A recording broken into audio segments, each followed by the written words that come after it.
Hello.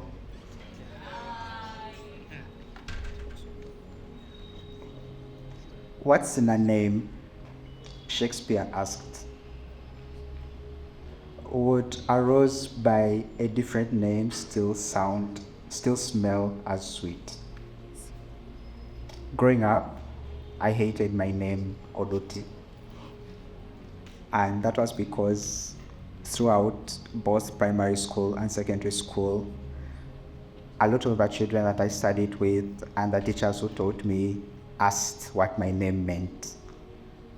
It bothered me, but I was also bothered by the fact that the pronunciation of my name by these students and teachers was quite different from how as my name was pronounced at home.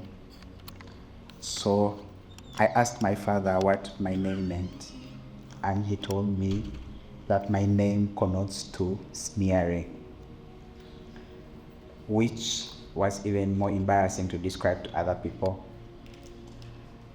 I come from West Nile, and among my people, the Madi and the Lugbara, our languages are tonal. So one word can have 5, 10, even 15 meanings. And naming is based on the circumstances of the birth of a child or on the circumstances of the relationship that led to the conception of that child. So my name Oduti, the sneering that my dad described, referred to the dysfunctions within my father's family around the time of my birth. Other names have similar meanings derived. For example, my mother is called Chandio, which means the sad one. But she's not a sad person, really. That name is based on the difficult relationship between my grandparents at around the time that my mother was hurt.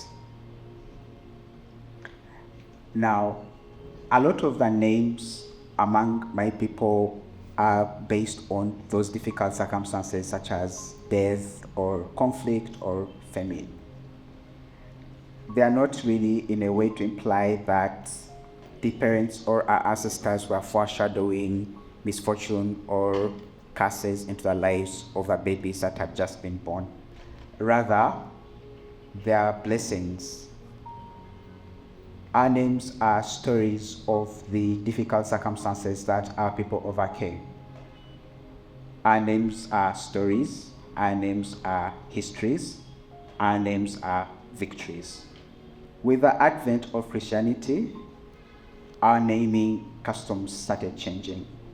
So a lot of churches and their pastoral staff started rejecting such bad-sounding names like my mother's.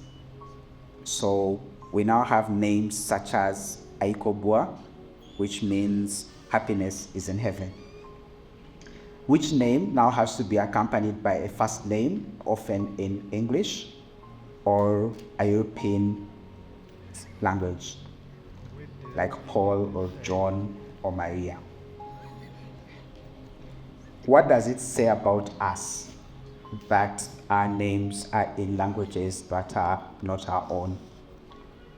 Another example of such a name is the name of our country, Uganda. And this for me has such a constitutional significance. Uganda is based on the name of Buganda, whereas Uganda encompasses many other kingdoms and chiefdoms. And Uganda was named as such by guides who were bringing in European explorers into Uganda. And they omitted the prefix Bu from Buganda and replaced it with the prefix O, hence Uganda. And this shows just that our origin as a country problematic, and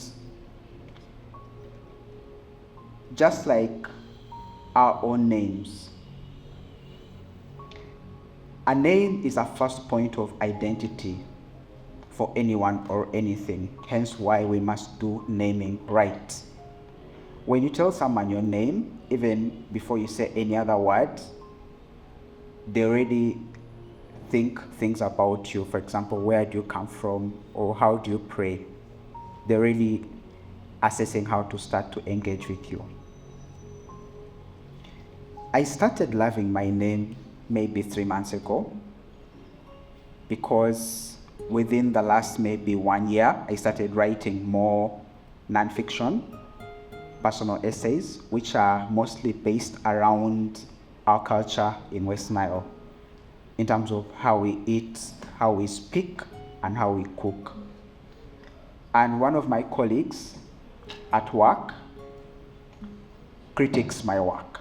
He critiques my essays, and the conversation about naming came up. And that's when I learned that as a tonal language, my name, Oduti, in fact has a second meaning. So the second meaning is to raise our voices. Often in prayer. What does your name mean?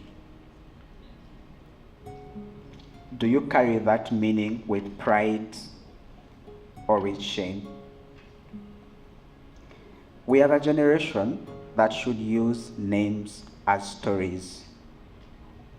We are the generation that should use names as the first point of identity, but to do it right, to tell stories about ourselves and about our future and about our identity. What is in a name? How different would your life be or your circumstances be if your name was a Luganda name fully and not a Luganda/English name, for example? Thank you very much.